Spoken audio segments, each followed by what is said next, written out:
Hai,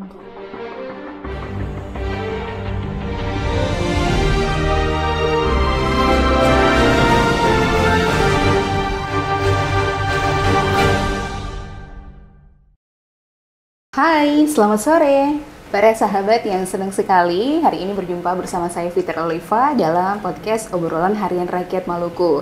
Namun kali ini agak berbeda karena saya tidak sendirian didampingi oleh narasumber saya hari ini. Dan hari ini tentunya kami akan membahas tentang tema yang cukup menarik dan merupakan angin segar bagi seluruh masyarakat, apalagi mereka yang memang pernah terdampak pada aksi terorisme yang terjadi di Indonesia.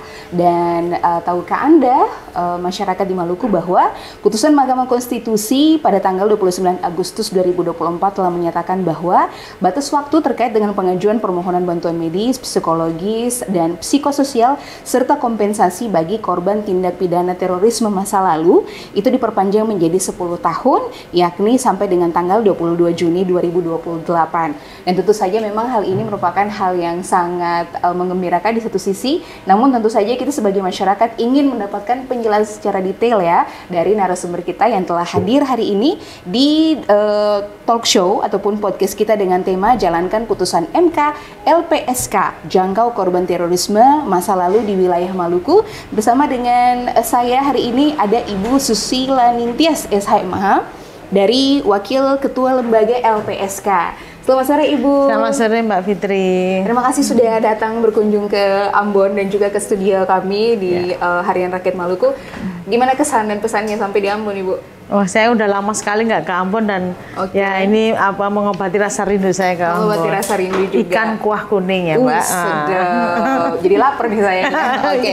Dan tentu saja obrolan kita di podcast hari ini, saudara semuanya bisa menyimak di kanal YouTube, Facebook, dan juga di TikTok kami Harian Rakyat Maluku Online. Oke, Ibu.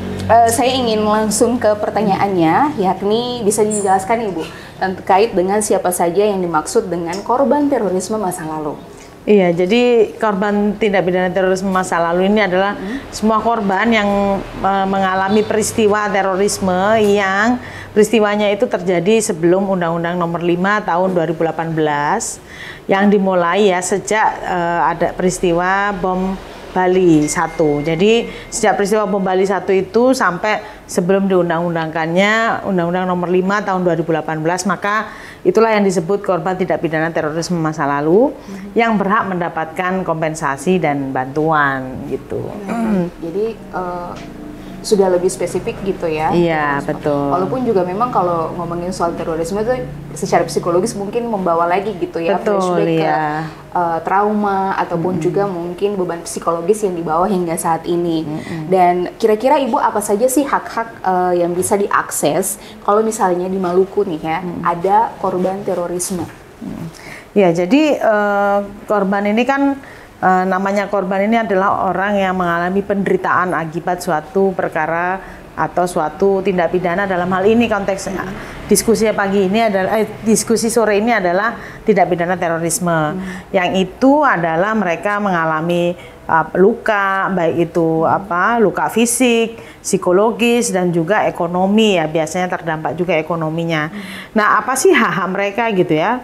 Karena itu karena mereka mengalami penderitaan yang sedemikian rupa, maka di undang-undang disebutkan mereka itu berhak mendapatkan satu kompensasi. Kompensasi ini Mbak, ganti kerugian yang dibayarkan oleh negara.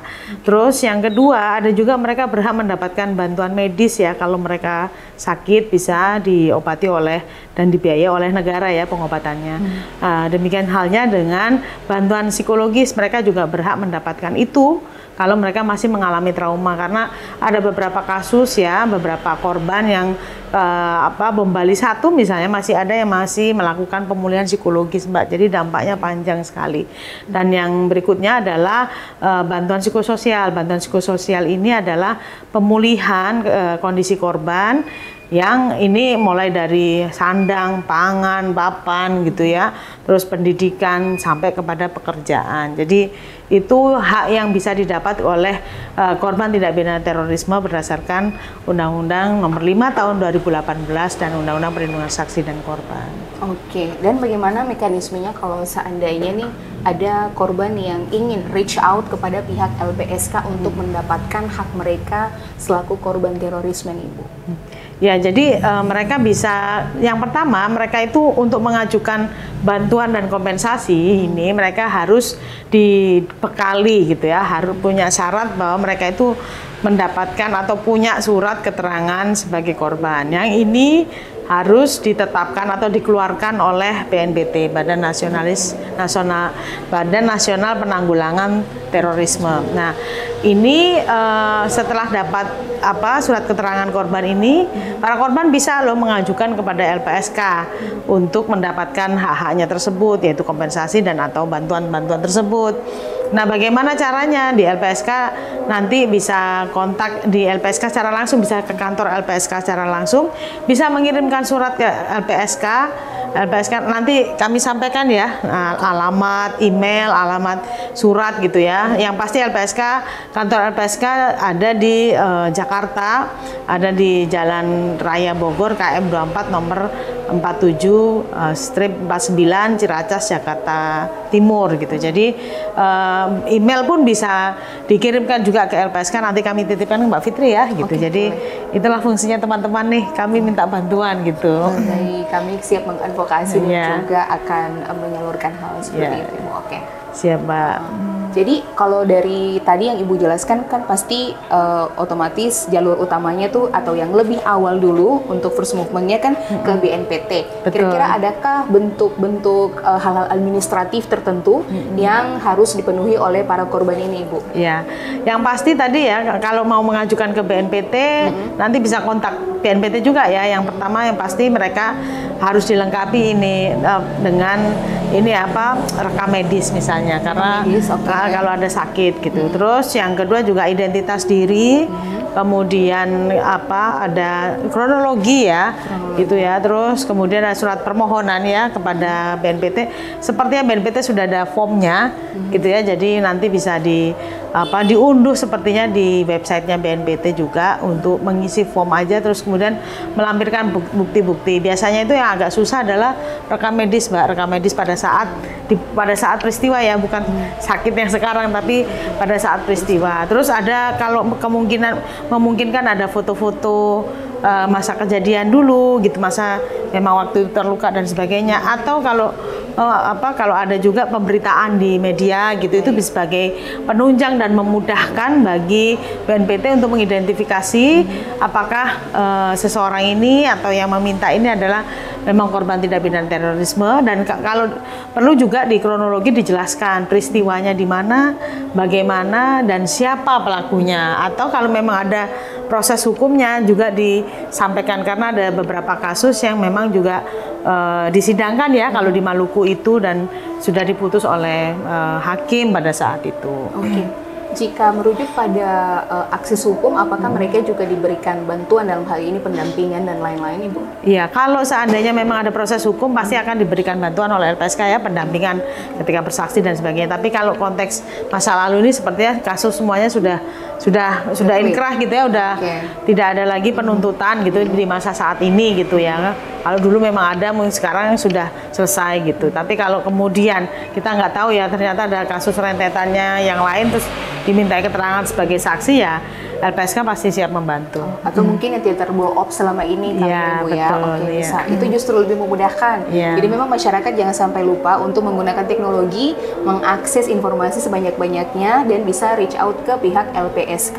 Untuk di daerah juga ada, Ibu? Sayangnya ini Maluku tidak ada ini, Mbak Fitri. Belum ada ya, belum tidak ada, tapi belum ada ya. Kami memang sedang mengusahakan, ada beberapa kantor perwakilan di daerah. Memang kami baru punya 5, ada di Medan, ada di Jogja, ada di Surabaya, ada di Semarang, dan ada di Yogyakarta. Nah gitu ya.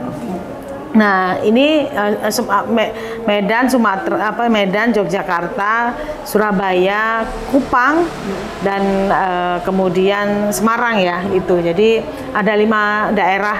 Nah, semoga berikutnya ini Maluku, Mbak. Jadi memudahkan teman-teman yang ada di Maluku, korban maupun saksi yang membutuhkan perlindungan dari LPSK bisa langsung. Nah, sayangnya ini belum ya. Semoga nanti ke depan lah ya Maluku menjadi salah satu tempat prioritas yang bisa kami selenggarakan kantornya di sini gitu. Amin, semoga ya.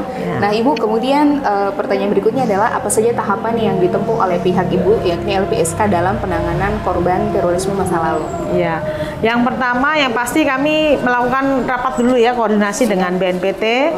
Terus kemudian kami juga sudah kami juga rapat gitu ya dengan beberapa kali dengan Persatuan Dokter Forensik dan Mediko Legal gitu, beserta dengan APSIFOR, Asosiasi Psikologi Forensik. Nah, kami ini ya membuka kerjasama dengan mereka, dengan BNPT, APSIFOR, dan PDFMI dalam rangka mempersiapkan mereka ini untuk melakukan nanti ke depannya asesmen. Nah, kalau soal BNPT ini kan banyak aspeknya ya, kita diskusikan dan kita koordinasikan. Jadi memang sudah sejak awal setelah putusan MK kemarin itu kami langsung komunikasi dengan 3 pihak ini, kita rapat intens gitu ya. Terus kemudian kemarin kami juga sudah melakukan penandatanganan PKS ya dengan PDFMI dan APSIFOR. Nah, baru terus kemudian setelah semua selesai ini kan di sisi lain para korban ini kan juga mengajukan permohonan kepada BNPT untuk mendapatkan surat keterangan korbannya. Nah, kalau sudah ada surat keterangan korban, BNPT ini mengirimkan ke LPSK untuk ditindaklanjuti mereka agar LPSK melakukan asesmen terhadap para korban ini. Asesmen ini dibutuhkan agar mereka juga untuk mengidentifikasi ya apakah mereka ini menderita luka seberapa parah gitu ya. Nah, ini kondisi derajat luka ini kami butuhkan untuk pembayaran kompensasi, karena di kompensasi itu ada nanti di klaster ya, misalnya meninggal dunia itu menurut surat Kementerian Keuangan itu bahwa meninggal dunia mendapatkan kompensasi 250 juta. Lalu untuk luka berat itu 210 juta. Luka sedang itu ada 115 juta dan luka ringan 75 juta kompensasinya. Ini besaran maksimum. Nah, itu kenapa kami membutuhkan PDFMI dan dokter forensik untuk dokter forensik dan APSIFOR, karena mereka kita butuhkan untuk dalam melakukan asesmen. Nah, setelah melakukan asesmen, setelah itu kan kita mendapatkan semua hasil asesmen tersebut. Ada 2 biasanya, satu berkaitan dengan derajat lukanya apa, atau kalau sudah meninggal nggak mungkin lagi ya Mbak. Terus yang kedua juga rekomendasi dokter itu misalnya perlu ada tindakan medis lanjutan atau pemulihan berlanjut untuk konseling psikologi. Ini kita perlukan di asesmen tersebut, hasil asesmen tersebut. Nah, nanti setelah dari situ kita mintalah kita teruskan, maksudnya ya kita berikan satu, kalau setelah kita asesmen didapatlah hasil satu, dia luka berat misalnya korbannya, terus yang kedua juga membutuhkan bantuan medis lagi gitu dan psikologis, maka LPSK pimpinan LPSK akan memutuskan satu, mendapatkan kompensasi 210 juta untuk karena luka berat gitu ya, berdasarkan hasil asesmen. Yang kedua, nanti kemudian LPSK juga akan memutuskan yang bersangkutan ini bisa mendapatkan bantuan medisnya dan psikologisnya gitu. Jadi semua berdasarkan dari asesmen. Gitu ya, jadi memang urutannya panjang, kami rapat-rapat dulu, kami bikin MOU gitu ya dengan APSIFOR dan PDFMI, baru terus kemudian kita lakukan asesmen. Nah, gitu. Jadi panjang, terus baru kemudian kita putuskan. Nah, saat ini sudah berjalan asesmen. Minggu yang lalu itu sudah dilakukan asesmen di Tentena. Ini masih banyak ternyata korban terorisme di Tentena. Minggu ini kita lakukan asesmen di Maluku, gitu ya, bersama juga dengan di Jogja dan Solo. Jadi ada banyak kita barengan simultan. Baru setelah itu kita putuskan nanti berdasarkan hasil asesmen tersebut. Nanti diputuskannya nanti menunggu dokter nih, otomatis ini belum ada dari dokter. Baru kita putuskan dan kita sampaikan kompensasinya. Oke, Ibu, menarik juga nih apa yang tadi sempat Ibu bilang terkait dengan assessment untuk beberapa korban dengan berbagai klasternya masing-masing. Saya ingin bertanya soal yang kayak meninggal dunia dalam konteks meninggal dunia, apakah kompensasinya itu tidak bisa diserahkan kepada ahli waris dalam hal ini? Ya tentu Pak, maksud kita meninggal dunia orang dimasukkan dikuburkan juga enggak. Jadi memang harus ahli warisnya yang akan mendapatkan. Nah syaratnya ini agak berbeda. Kalau tadi kan ada dilengkapi dengan ini ya foto-foto luka dan sebagainya, terus rekam medik gitu ya. Nah kalau meninggal dunia berbeda lagi. Meninggal dunia itu kita mintakan juga surat keterangan waris.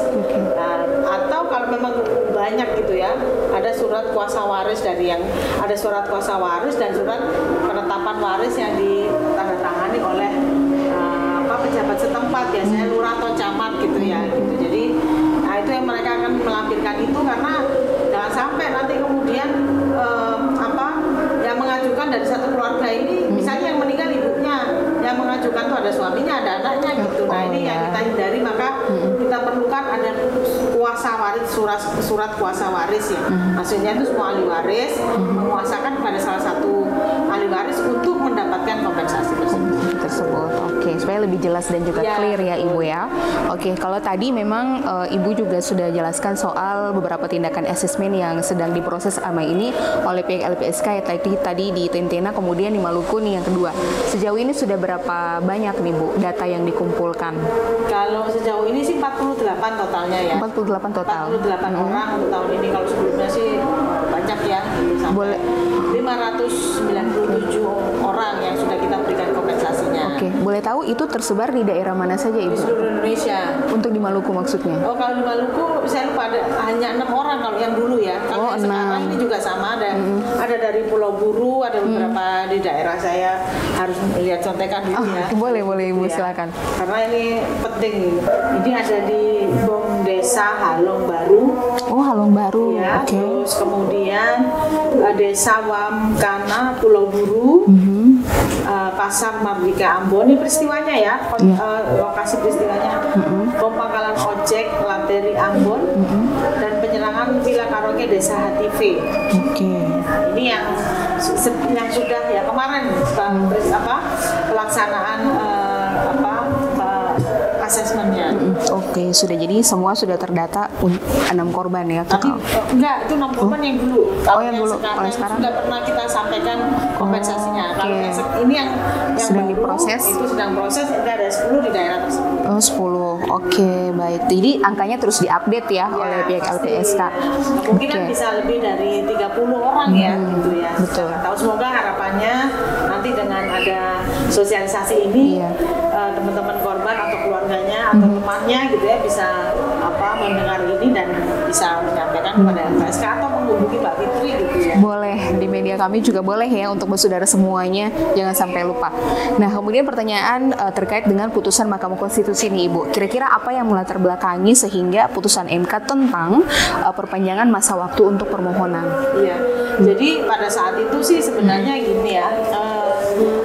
Kita itu waktu itu setelah Undang-Undang 5 2018 disebutkan bahwa korban tindak pidana terorisme masa lalu berhak mendapatkan kompensasi dan bantuan. Nah, tetapi mereka punya jangka waktu, batas waktu untuk mengajukan hak tersebut, yaitu 3 tahun setelah undang-undang ditetapkan, yang itu adalah 22 Juni 2021. Nah, dalam perjalanannya ternyata masih banyak nih para korban yang belum mendapatkan kompensasinya atau belum mendapatkan bantuannya, sehingga kontak-kontak LPSK dan sebagainya.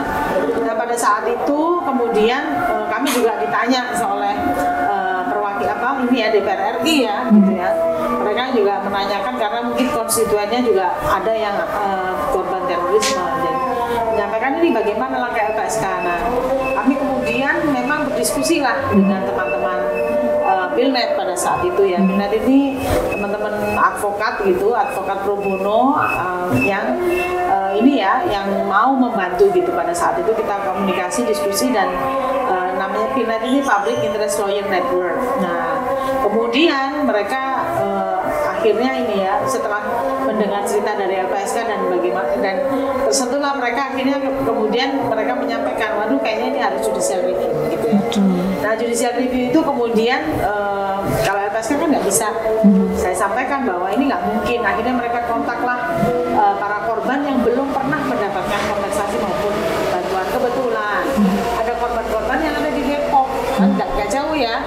Nah, ada juga yang ada di Poso. Nah kebetulan mereka tuh sebenarnya sudah mendapatkan surat keterangan dari BNPT, cuma karena terlambat pada saat itu mengajukan ke LPSK, maka tidak bisa mendapatkan kompensasi dan bantuan. Akhirnya mengajukan untuk perpanjangan. Mereka itu kalau tidak salah ingat ya, judicial review-nya itu adalah inginnya tidak ada batas waktu pengajuan. Jadi akhirnya mereka sampaikan, dan mereka juga diminta keterangan juga ya, memberikan keterangan ya, para prinsipal ini yang memohonkan ini, termasuk kemudian LPSK dan BNPT diminta untuk memberikan keterangan apa yang sudah dilakukan dan sebagainya. Nah akhirnya Mahkamah Konstitusi memutuskan diperpanjang sampai 10 tahun sejak Undang-Undang 5 2018 ditetapkan, yang itu adalah 22 Juni tahun 2028. Jadi itu perjalanan kenapa ada Mahkamah Konstitusi, ada putusan Mahkamah Konstitusi, karena memang banyak korban yang belum mendapatkan haknya, karena mereka waktunya cuma 3 tahun. Pada saat itu juga kami sedang COVID ya, kita bukan kami ya, kita sedang mengalami COVID gitu ya. Nah kita nggak bisa kemana-mana, kita sosialisasi juga terbatas. Walhasil banyak sekali korban yang belum. Nah termasuk nih Maluku dulu kan cuma hanya 6 gitu ya. Nah ternyata ditemukan lagi lah kemarin ada masuk dari BNPT 10. Nah sepertinya akan bertambah lagi kata BNPT. Jadi inilah kenapa kemudian problem pada saat itu kita nggak bisa menjangkau semuanya ya, karena salah satunya COVID itu. Dan banyak yang belum memahami bahwa mereka punya hak. Betul. Ada juga yang mereka meragukan, Mbak. Oh, kenapa? Ya, jadi di Sulawesi Tengah itu mereka meragukan, emang benar negara kasih jaminan itu, emang benar negara kasih kompensasi gitu ya. Waktu itu sudah ditawarkan, terus karena tidak percaya akhirnya tidak mengajukan. Nah kemudian setelah teman-temannya mendapatkan kompensasi, nah itu waduh ternyata benar ya gitu. Jadi akhirnya yang bersangkutan ini dan beberapa temannya juga terlambat mengajukan. Nah baru sekarang mengajukan kembali. Oke, berarti memang hal ini harus diberitakan secara masif ya Bu ya. Ataupun mungkin juga framing terkait dengan bencana, dalam konteks bencana di masyarakat kita tuh hanya bencana alam ataupun juga kebakaran yang lain, tapi terorisme ini belum gitu.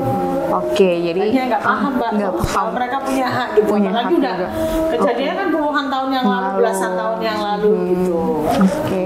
Atau mungkin juga sekarang hidupnya udah lumayan settle lah, jadi nggak mau flashback lagi, siapa tahu gitu ya. Mau mengingat masa lalu. Oke. Tapi ini bukti juga bahwa negara hadir ya Ibu ya untuk para korban terorisme masa lalu, sehingga penting juga nih untuk diketahui oleh seluruh masyarakat di Indonesia. Kemudian dampak dari konteks untuk perlindungan bagi korban terorisme masa lalu itu apa sih Bu? Ya kalau dampaknya bagi korban ya banyak Mbak ya. Waduh, ada enaknya, ada banyak nggak enaknya ya yang mereka rasakan. Itu bukan saya ya, tapi mereka yang sampaikan kepada kami gitu ya. Pertama mereka kan harus mengobati lama ya. Dulu kan negara tidak ada skema atau tidak ada peraturan yang mengatur mengenai bahwa para korban itu punya hak untuk mendapatkan pemulihan ya, medis, psikologis ya. Walhasil mereka sampai hutang-hutang. Ada beberapa yang sampai hutang-hutang ya, untuk biaya pengobatan mereka, karena pengobatan medis untuk korban terorisme itu seringkali nggak setahun 2 tahun, bahkan bisa saja sampai seumur hidup. Jadi ada korban itu yang luka bakarnya parah gitu, dan dia harus harus dikasih salep seumur hidup. Nah itu yang belum lagi ada serpihan-serpihan bom itu yang masih di dalam tubuh yang tidak bisa diambil lagi, tidak bisa operasi karena sudah masuk dalam saya juga nggak paham ya, dokter yang bilang bahwa nggak mungkin. Nah itu kan seringkali membuat menyiksa ya bagi para korban. Itu banyak yang mengalami seperti itu, Mbak. Belum gangguan pendengaran itu seringkali mereka juga mengalami itu. Ini konteks fisik ya. Nah, ini belum lagi konteks yang psikis ya. Psikis itu juga banyak yang masih mengalami trauma. Misalnya jangankan ada petasan ya, ada kompor aja juga ada yang masih takut gitu. Terus kepala sakit kan ketika menghadapi serangan panik gitu ya. Jadi itu situasi-situasi yang dihadapi para korban sampai sekarang gitu ya. Jadi memang tidak mudah dan membutuhkan ya, mereka juga ya, saya apresiasi ya bagi para korban yang ada para penyintas yang berjuangnya itu nggak kenal lelah untuk dirinya sendiri dan keluarganya gitu. Belum lagi yang kemudian karena tindak pidana terorisme tersebut keluarganya meninggal dunia, misalnya bapaknya kepala keluarganya yang menjadi satu-satunya pencari nafkah itu meninggal dunia gitu ya. Nah ini kan effort bagi istrinya atau anak-anaknya yang ditinggalkan untuk kemudian survive juga gitu untuk menghadapi hidupnya. Jadi situasinya banyak ya, dampaknya itu banyak sekali gitu. Dan pada saat itu memang belum ada skema negara untuk memberikan bantuan kepada korban tindak pidana terorisme. Baru tahun 2014 lah sudah ada gitu ya melalui Undang-Undang LPSK, dan kemudian lebih dipertegas lagi di dalam Undang-Undang 5 2018 itu yang bahwa korban itu berhak mendapatkan bantuan dan kompensasi serta ada santunan ya kalau untuk yang sekarang ini. Oke. Terus apa saja nih Bu yang sudah ataupun akan dilakukan LPSK untuk menindaklanjuti putusan MK tadi yang Ibu sebutkan? Iya, jadi yang sudah kami lakukan pertama sosialisasi di beberapa daerah. Ini sebenarnya Surabaya sudah kita lakukan sosialisasi. Kalau masih ingat ada beberapa peristiwa bom ya di Surabaya pada saat itu yang berbarengan, ada di Polrestabes Surabaya, terus ada di beberapa gereja. Nah, terus kemudian sosialisasi di Sulawesi Tengah juga sudah kita lakukan.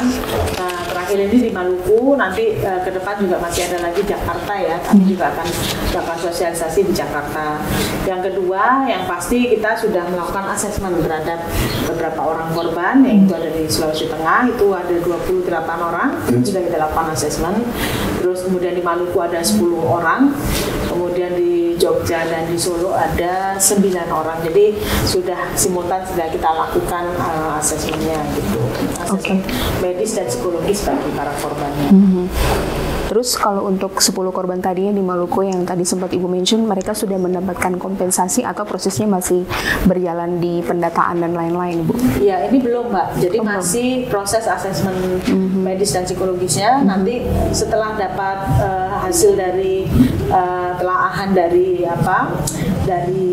dokter forensik dan psikolog forensik, maka nanti kami akan putuskan. Ini ya semoga kami ini sih menunggu hasil dari mereka, semoga mereka tidak lama ya hasilnya gitu ya. Jadi LPSK bisa segera memutuskan. Oke.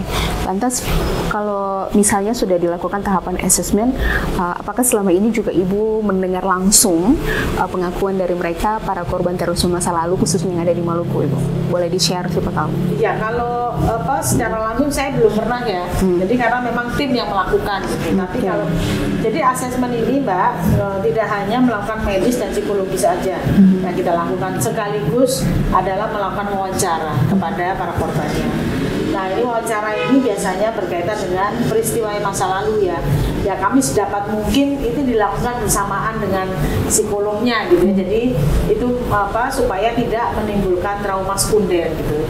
Nah, takutnya kalau kemudian diungkit lagi maka merecall lagi ya trauma-trauma yang pernah dialami. Terus yang kedua termasuk juga peristiwa dan penderitaan yang dialami ya pasca terjadinya tindak pidana terorisme yang menimpa dirinya. Jadi itu pasti kami akan ketahui dengan wawancara tersebut. Gitu. Oke. Dan sejauh ini tanggapannya dari para korban yang sudah terdata tadi itu seperti apa, Ibu? Iya, tadi sempat ketemu ya ada beberapa karena peristiwa kemarin itu pelaksanaan asesmennya kemarin. Hari ini tadi ketemu kita ya dengan para korbannya sih sebenarnya karena ini mereka sih masih menunggu aja konteksnya ya, kami menunggu dan terima kasih akhirnya dijangkau oleh negara dan mereka kebetulan memang lokasinya yang saya temui tadi kan lokasinya di Pulau Buru ya, jadi menjauh waktu ya untuk mereka ke sini terus kembali ke sana dan sebagainya itu tidak mudah juga bagi mereka. Oke. Apakah ada pendampingan khusus nih Ibu dari pemerintah daerah mungkin melalui jalur komunikasi yang dibangun oleh pihak LPSK? Sebenarnya kami harapannya begitu ya, tapi sejauh ini sih memang belum ada ini ya keterlibatan dari Pemda berkaitan dengan ini. Di daerah lain juga sama ya, keterlibatannya masih minim gitu ya, tapi ya kami selalu sounding ya, bahwa kami sudah selalu sampaikan bahwa ini para korban sebaiknya juga tidak hanya LPSK dan BNPT yang memberikan bantuan dan perhatian kepada mereka, tetapi juga Pemda juga ada alangkah baiknya perlu memberikan atensi atau perhatian kepada mereka. Waktu itu di Jawa Timur misalnya kami juga sampaikan, karena pengobatan bantuan yang diberikan oleh LPSK itu untuk pengobatan sudah selesai, opini dokter sudah sembuh misalnya, namun demikian ada korban yang memang juga punya sakit yang lain. Nah ini kita kan tidak bisa membiayai ya pengobatannya untuk sakit yang lain gitu. Nah waktu itu kami rujuk kepada Pemprov Jatim ya. Nah Pemprov Jatim juga bersedia untuk kemudian menindaklanjuti pengobatan korban yang dengan situasi seperti itu. Jadi ini harapannya juga ada seperti itu. Jadi LPSK di sini, nanti Pemdanya di sini gitu. Jadi kita bisa barengan. Betul, sinerginya bisa utuh gitu ya. Nanti kami juga pasti akan komunikasi lebih lanjut dengan Pemda setempat, termasuk yang di Maluku dan Kota Ambon ya. Jadi memang sejauh ini dari pihak Pemkot maupun juga Pemprov belum sama sekali ya Bu ya. Mungkin nanti akan kami sounding ke sana Ibu melalui ini. Dan saat ini Ibu, untuk pertanyaan terakhir adalah LPSK kan apakah sudah di Maluku dan agenda apa saja yang akan dicapai dalam range waktu selama tim dari Ibu ada di sini? Ya, tim kami ini sejak awal minggu dari sini. Ya, targetnya menyelesaikan asesmen untuk 10 orang dan itu sudah tercapai kemarin. Terus yang kedua sosialisasi targetnya. Nah, sosialisasi ini seharapannya untuk para korban yang baru gitu, yang belum terdaftar itu bisa kemudian mengetahui hak-haknya dan kemudian menyampaikan kepada kami gitu ya, berkaitan dengan mereka bisa mengakses haknya lah, intinya gitu. Nah, targetnya itu sosialisasi dan kemudian asesmen.